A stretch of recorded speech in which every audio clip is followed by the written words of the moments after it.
Hello बच्चों, कैसे हैं आप? उम्मीद करती हूँ आप बढ़िया और एकदम मज़े में होंगे और अपनी पढ़ाई में व्यस्त होंगे।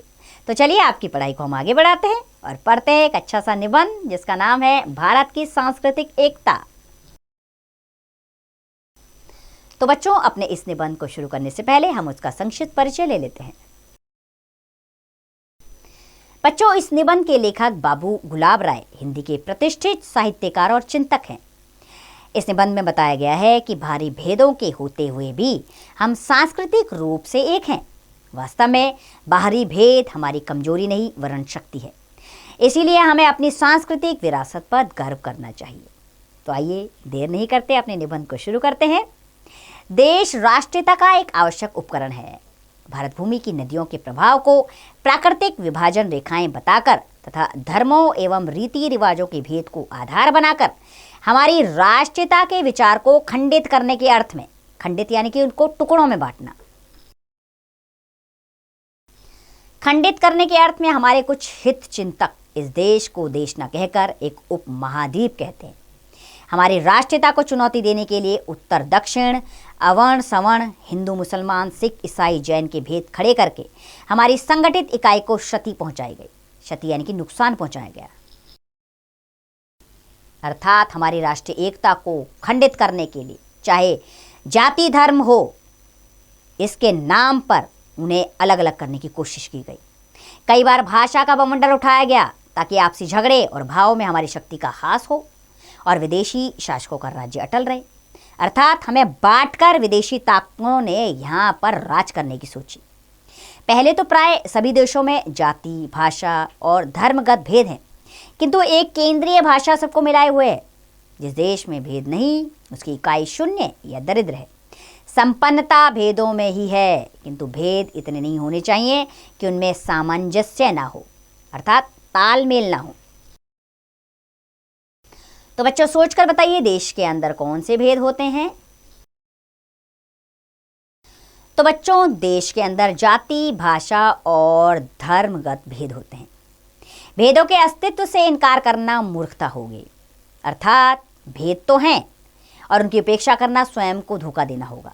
हमारे समाज में भेद और अभेद दोनों ही हैं।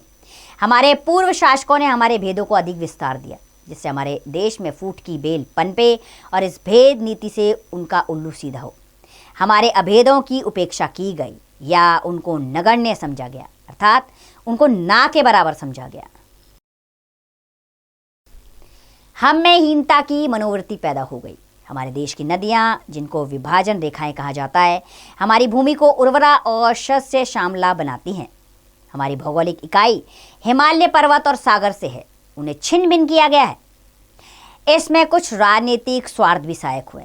प्राचीन काल में राष्ट्रीयता की धारा अबाधित तो नहीं रही है। आंतरिक द्वेष कभी कभी प्रबल हो उठते हैं। अर्थात इस देश को कई बार भागों में बांटने की कोशिश की गई है, लेकिन कई बार असफलता रही है। किंतु भारतवासी एक छत्र सार्वभौम राज्य से अपरिचित नहीं थे। राज, सूर्य, अश्वमेघ आदि यज्ञ ऐसे ही राज्य की स्थापना के ध्येय से किए गए थे। इनके द्वारा टूटी हुई राष्ट्रीय एकता जुड़कर अविरल धारा का रूप धारण कर लेती है। अर्थात सबके लक्ष्य इसे खंडित करने के रहे, लेकिन वो समाप्त रहे और सब एकता के सूत्र में बंधे रहे। राजनीति की अपेक्षा धर्म और संस्कृति मनुष्य के हृदय के अधिक निकट है। यद्यपि राजनीति का संबंध भौतिक सुख सुविधाओं से है, फिर भी जनसाधारण जितना धर्म से प्रभावित होता है उतना राजनीति से नहीं।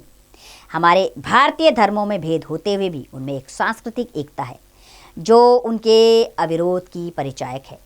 वहीं त्याग और तप एवं मध्यम मार्ग की संयमयी भावना हिंदू, बौद्ध, जैन और सिख संप्रदायों में समान रूप से विद्यमान है। विद्यमान का अर्थ होता है मौजूद है।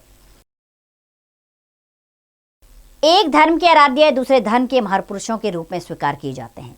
भगवान बुद्ध तो अवतार ही माने जाते हैं। भगवान ऋषभदेव का भगवत भागवत में परम आनंद के साथ उल्लेख हुआ है, अर्थात श्रीमद् भागवत में उनका उल्लेख बार बार किया गया है। मैत्री और करुणा की शिक्षा हिंदू, जैन और बौद्ध धर्मों में समान रूप से प्रतिष्ठित है। स्वस्तिक चिन्ह और ओंकार मंत्र हिंदुओं और जैनों में समान रूप से मान्य है।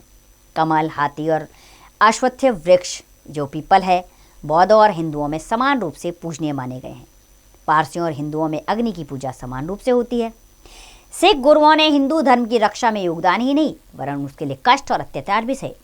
उन्होंने विशेषकर गुरु नानक देव जी और गुरु गोविंद सिंह ने हिंदी में कविताएं की है। उनके धर्मों में राम नाम की महिमा गाई गई है। गुरु गोविंद सिंह ने चंडी यानी दुर्गा देवी का भी भजन किया है। श्री गुरु ग्रंथ साहिब जी में कबीर जैसे कवियों की वाणी आदर के साथ सुरक्षित है। उनका नित्य पाठ होता है। सिखों के गुरु हमारे संतों में अग्रणीय समझे जाते हैं, यानी कि सबसे आगे माने जाते हैं। उनका आदर के साथ स्मरण किया जाता है, अर्थात उन्हें बार बार आदर के साथ याद किया जाता है। मुसलमान और ईसाई धर्म एशियाई धर्म होने के कारण भारतीय धर्मों से बहुत कुछ समानता रखते हैं। यूरोप से ही पहले ईसाई धर्म को दक्षिण भारत में स्थान मिलता है। दूसरों के प्रति वैसा ही व्यवहार करो जैसे कि तुम दूसरों से अपने प्रति चाहते हो। ईसा मसीह का यह कथन महाभारत के आत्मनः प्रतिकूलानि परमो ना समाचरेत का ही पर्याय है। ईसाइयों की क्षमा और दया बौद्धिक धर्म से मिलती जुलती है। हिंदू, बौद्ध और ईसाई धर्मों के मौखिक सिद्धांतों में समानता है। रोमन कैथोलिकों की पूजा अर्चना, धूप, दीप, व्रत, उपासना हिंदुओं जैसे हैं। तो बच्चों सोचकर बताइए, रोमन कैथोलिकों और हिंदुओं में कौन सी समानता है? तो बच्चों, रोमन कैथोलिकों और हिंदुओं में धूप, दीप, पूजा अर्चना, व्रत, उपासना ये सारी समानताएं हैं। मुसलमानों और ईसाइयों ने यहाँ की संस्कृति को प्रभावित किया है।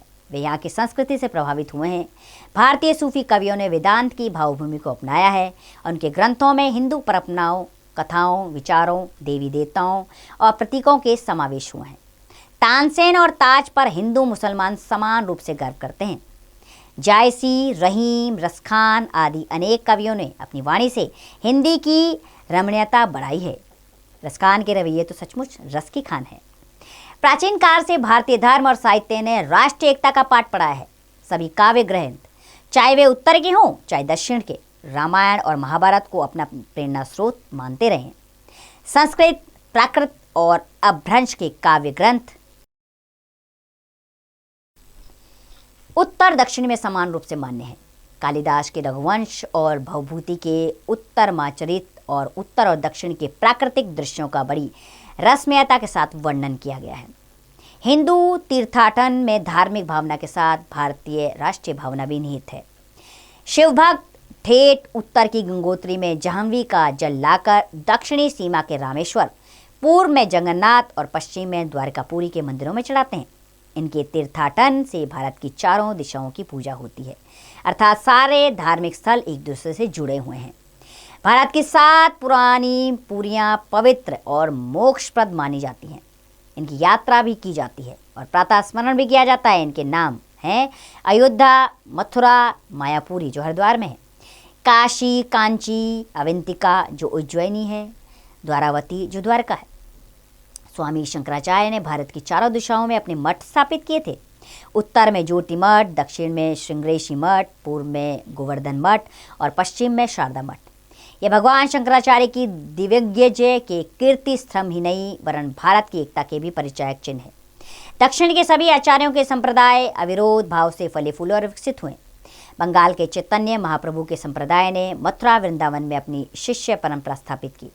इन संप्रदायों के मंदिर बने और इनकी पूजा अर्चना ने उत्तर भारत के जीवन और साहित्य को प्रभावित किया। हिंदी साहित्य गगन के सूर्य और शशि स्वरूप सूर और तुलसी दक्षिण के संप्रदायों से भी प्रभावित थे। ये सब एकता के प्राचीन सूत्र थे, पश्चिम की सौगात नहीं, किंतु इनकी उपेक्षा की गई। तो बच्चों सोचकर बताइए, हिंदी साहित्य गगन के सूर्य और शशि किन्हें कहा गया है? तो बच्चों साहित्य गगन के सूर्य और शशि, सूर और तुलसी को कहा गया है। तो उत्तर भारत की प्राय सभी भाषाएं संस्कृत से निकली हैं और उन सबके शब्दों में पारिवारिक समानता है, अर्थात परिवार जैसी समानताएं। दक्षिण की सभी भाषाएं संस्कृत से प्रभावित हुई। उर्दू को छोड़कर प्राय सभी भाषाओं की वर्णमाला एक नहीं तो एक सी है, केवल लिपि का भेद है।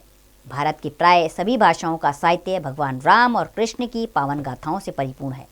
सभी भाषाओं ने संतों और वीरों का स्वतंत्र किया है। सभी भाषाओं के साहित्य ने स्वतंत्रता की लड़ाई में योगदान दिया है। हमारे यहाँ भाषाओं का भेद होते हुए विचारों की एक ध्येयता है। भारत की विविध भाषाओं के साहित्य का धूमिल इतिहास घुला मिला सा प्रतीत होता है।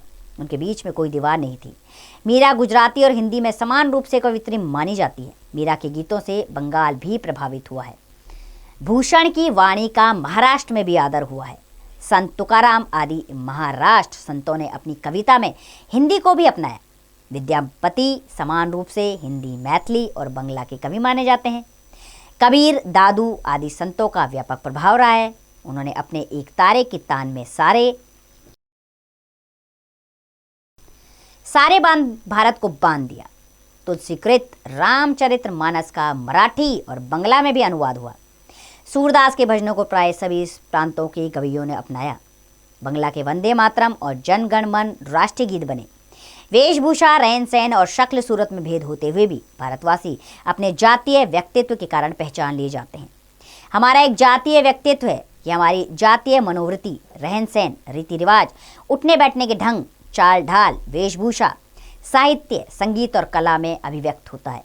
विदेशी प्रभाव पड़े फिर भी यह बहुत अंशों में अशून्य बना हुआ है। यही हमारी एकता का मूल मंत्र है।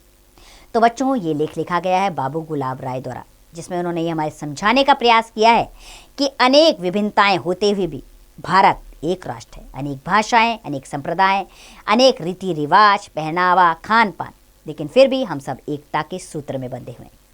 आइए लेखक के विषय में जान लेते हैं। बच्चों, बाबू गुलाब राय का जन्म 17 जनवरी 1888 को उत्तर प्रदेश के इटावा में हुआ था। वे हिंदी के सुप्रसिद्ध आलोचक, निबंधकार और अध्यापक थे। उन्होंने अनेक पुस्तकों की रचना की, जिनमें नवरस, हिंदी साहित्य का सुबोध, इतिहास हिंदी, नाट्य विमर्श, काव्य के रूप, सिद्धांत जो आलोचनात्मक है, तथा ठलुआ क्लब, मेरी असफलताएं, मेरी मानसिक उपादान आदि प्रमुख हैं। उनका निधन 13 अप्रैल 1963 को हुआ। तो ये थे बाबू गुलाब राय, जिनके द्वारा रचित लेख आपने पढ़ा, जिसमें एकता की भाषा को बताया गया है कि एकता की कोई भाषा नहीं है, वो एक देश के अंदर रहकर सभी इंसानों के अंदर समान रूप से होनी चाहिए। उम्मीद करती हूँ बच्चों, ये अध्याय आपको पसंद आया होगा और समझ आया होगा। अब इसका अभ्यास कार्य स्वयं कीजिए।